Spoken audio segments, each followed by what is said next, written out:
Hi everyone, the name's Claire, and I'm gonna be doing my presentation on the 1996 Mount Kanlaon eruption in the Philippines. So a brief introduction, Mount Kanlaon is considered to be one out of the 5 most active volcanoes in the Philippines. It is located in central Visayas, specifically in the islands of Negros. This volcano straddles the Negros Occidental and Negros Oriental. The eruption started on August 10, 1996, around 2:31 p.m.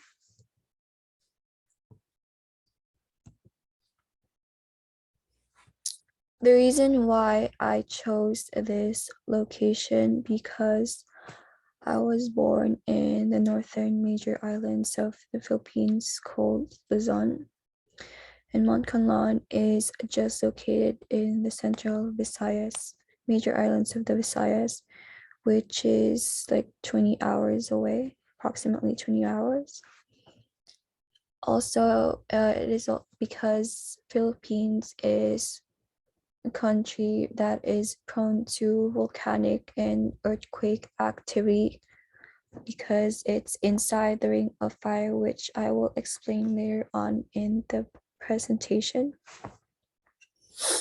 So what happened during the eruption was that on August 10 of 1996, there was a sudden phreatic explosion, and that explosion killed mountain climbers who were hiking, and 18 of them were injured and hospitalized.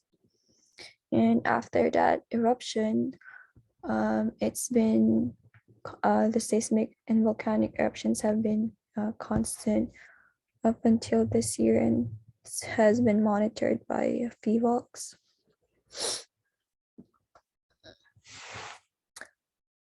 On the eruption, there were 21 reported casualties. 3 of them were dead. So one of them is British and the other 2 are Filipinos. Also, they were just hiking when this happened, which is very tragic. This incident. 18 of them were injured and hospitalized. And then there was no evacuation that was advised. FIVOX only established a level 1 alert, which is only a low level of high thermal disturbances and without any indication of any magmatic activity.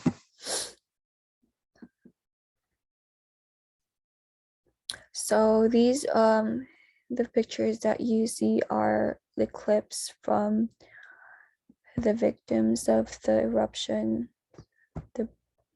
And they said that they were lucky that they were alive when the volcanic eruption started, because it was just very tragic.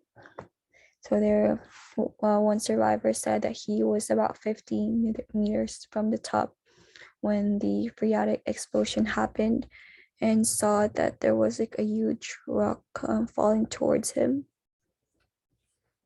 Some of the people that were killed were caused by the debris that were falling down from the eruption. So now I'm going to be talking about the tectonic setting. So Philippines is located inside the Ring of Fire, which I mentioned earlier. Ring of Fire is basically a home to 75% of the world's major volcanoes, world's most active volcanoes, and it is also a home to the 90% of the world's earthquakes, which basically means that the Philippines is a country prone to geologic hazards such as volcanic eruptions and earthquakes. And this volcano is located on the boundary of the Philippine Plate and Pacific Plate. And it is considered to be a converging plate boundary.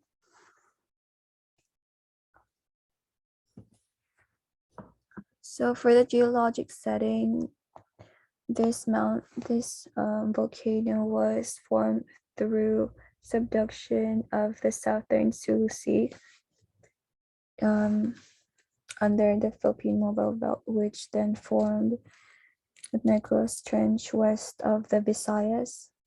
Mount Kanlaon is also considered to be the highest peak in Negros, as well as the whole central Visayas, because it has an elevation of 8,087 feet above sea level. It consists of 3 hot springs, like down on its slopes, which are called the Bukalan Hot Spring, Bungol Hot Spring, and Nambukal Hot Springs. The main cost, so here are the main cost of these geologic hazard. So first is the active, since it is an active stratovolcano, it consists of a frequent phreatic eruption. And phreatic eruptions may include volcanic ash made of shattered rock material. And these eruptions are basically driven by steam explosions because of the superheating of the groundwater by the magnetic source.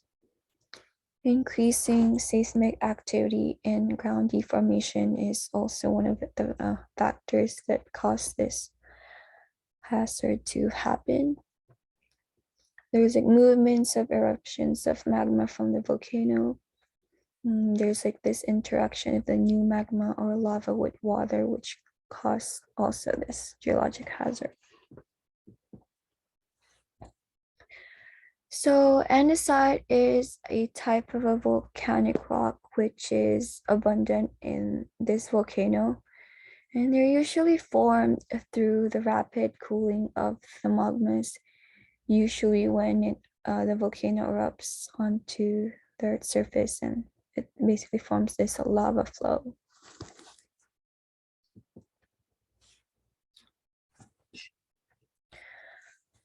And what the geologists learned from these eruptions was that based on the previous ash ejections of this volcano, which happened very close in time to each other, he claimed that the volcano could have more explosive eruptions without any warning signs in the future, which is why they constantly have to monitor the volcano for any signs of explosion, because they can never know when it's going to happen.